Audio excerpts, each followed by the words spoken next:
Assalamualaikum warahmatullahi wabarakatuh. Pada kesempatan Monaf kali ini saya ingin menyampaikan eh, laporan kemajuan penelitian yang sudah dilaksanakan.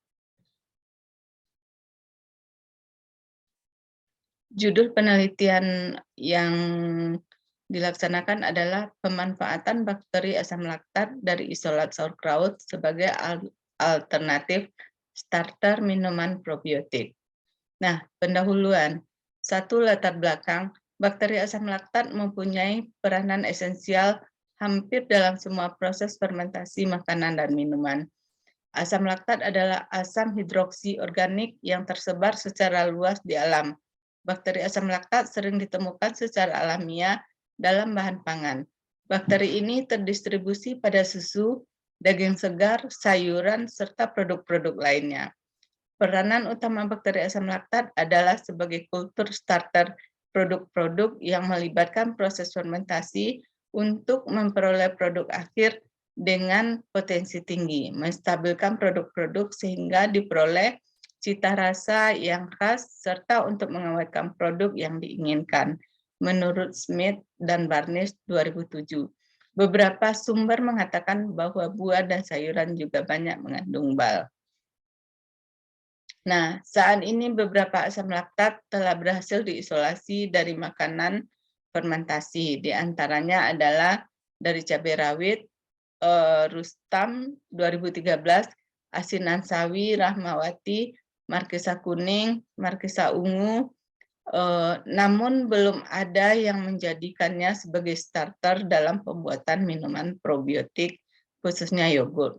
Sauerkraut atau saurkol merupakan hasil fermentasi asam laktat dari rajangan kubis putih dengan panjang sekitar 20 cm dan lebar 2 mm sampai dengan 5 mm. Berdasarkan penelitian yang telah dilakukan, berhasil diisolasi bakteri asam laktat dari sauerkraut pada tahun 2019. Berdasarkan latar belakang di atas dan berhasilnya diisolasi bakteri asam laktat dari sauerkraut, maka dilakukan penelitian pemanfaatan bakteri asam laktat dari isolat sauerkraut sebagai alternatif starter minuman probiotik. Penelitian ini diharapkan dapat menghasilkan starter minuman probiotik dari bahan alami yang mudah didapat dan berada di sekitar kita dengan harga terjangkau karena saat ini sulit untuk mendapatkan starter murni di pasaran. Dengan adanya starter alami, maka masyarakat dan pelaku UMKM akan lebih mudah untuk memproduksi minuman probiotik dan masyarakat juga akan lebih sehat.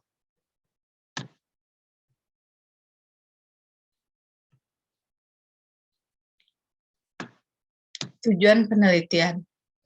Tujuan penelitian ini adalah untuk mengidentifikasi bakteri asam laktat dari isolat yang diperoleh secara mikroskopis dan menentukan jenis bakteri asam laktat yang dihasilkan berdasarkan gen 16S RNA. Urgensi penelitian. Penelitian ini sangat penting bagi masyarakat karena dengan adanya starter minuman probiotik yang berasal dari bahan alami dan mudah didapat, juga harga terjangkau, maka mereka akan bisa memproduksi minuman probiotik rumahan tanpa harus membeli dengan harga mahal, hidup sehat dan harga lebih bersahabat. Manfaat penelitian. Dengan adanya penelitian ini, akan sangat membantu UMKM dalam memproduksi yogurt, minuman probiotik. Biasanya mereka sulit mendapatkan starter dan harus membeli secara online dan butuh waktu beberapa hari. Metode penelitian yang dilakukan adalah dengan metode eksperimen yang dilaksanakan pada bulan Mei sampai Oktober 2022 di Laboratorium Biologi FMIPA UNP. Identifikasi bakteri dilakukan dengan metode PCR dan sequencing pada gen 16S RNA. Nah, hasil berdasarkan penelitian yang sudah dilaksanakan didapatkan hasil jumlah koloni seperti pada tabel di samping dengan berbagai macam perlakuan dan berbagai bahan dasar dalam pembuatan sauerkraut. Dimulai ada yang berasal dari sawi dengan perlakuan penambahan garam 2%, 2,5%, 3%. Kemudian dari kol, dari kol ungu, dan kol singgalang. Semuanya dengan perlakuan penambahan garam 2,5%, 2%, dan 3%. Nah, pada yang ditandai dengan biru ini adalah merupakan jumlah koloni terbanyak pada masing-masing perlakuan.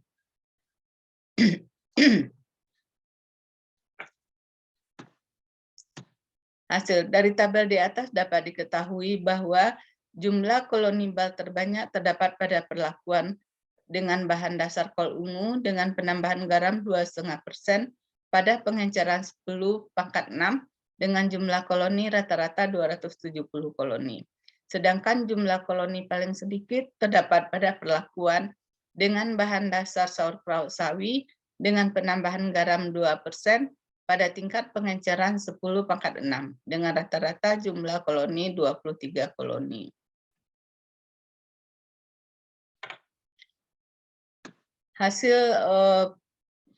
Hasil pengamatan makroskopis, hasil pengamatan yang dapat kita lihat di samping ini adalah jumlah koloni pada masing-masing perlakuan. Yang ini adalah dengan bahan dasar kol 3% pada pengenceran 5%. Ini adalah kol ungu 2% pada tingkat pengenceran 10/6 dengan jumlah koloni terbanyak.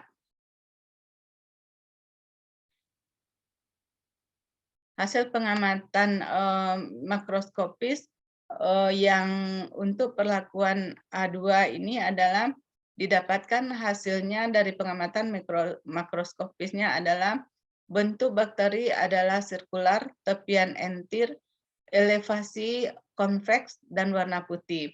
Kemudian yang untuk perlakuan A2%, bentuknya adalah sirkular, tepiannya entir, elevasi pulvinat, warna krem. Dan untuk pengamatan makroskopis yang dilakukan dengan pewarnaan gram, didapatkan hasilnya untuk yang perlakuan A2% ini adalah bakteri garam positif dengan bentuk basil. Kemudian yang pada perlakuan A2%, hasil pewarnaan gram didapatkan hasil bahwa bakteri ini adalah gram positif dengan bentuk basil.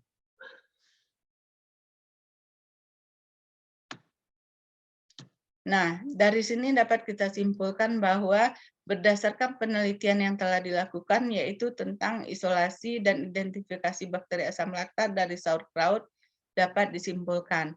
Jumlah koloni bal terbanyak didapatkan dari sauerkraut dengan bahan dasar kol ungu dengan penambahan garam 2% dan pengenceran 10/6 dengan rata-rata jumlah koloni 270 koloni.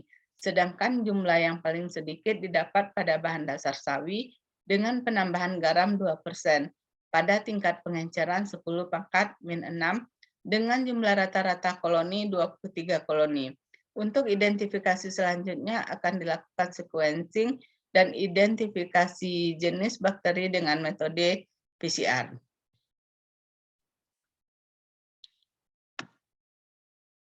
Luaran yang dicapai adalah draft artikel yang akan disubmitkan pada jurnal internasional terindeks Scopus, yaitu ketiga jurnal biodiversitas. Mudah-mudahan bisa di-accepted dan akan segera disubmitkan.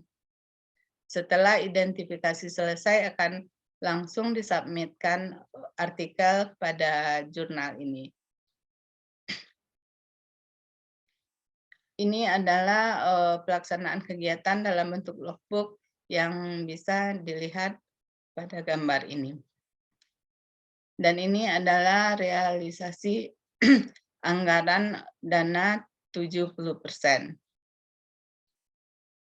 Nah, inilah yang dapat saya sampaikan, pada kesempatan ini. Terima kasih. Wassalamualaikum warahmatullahi wabarakatuh.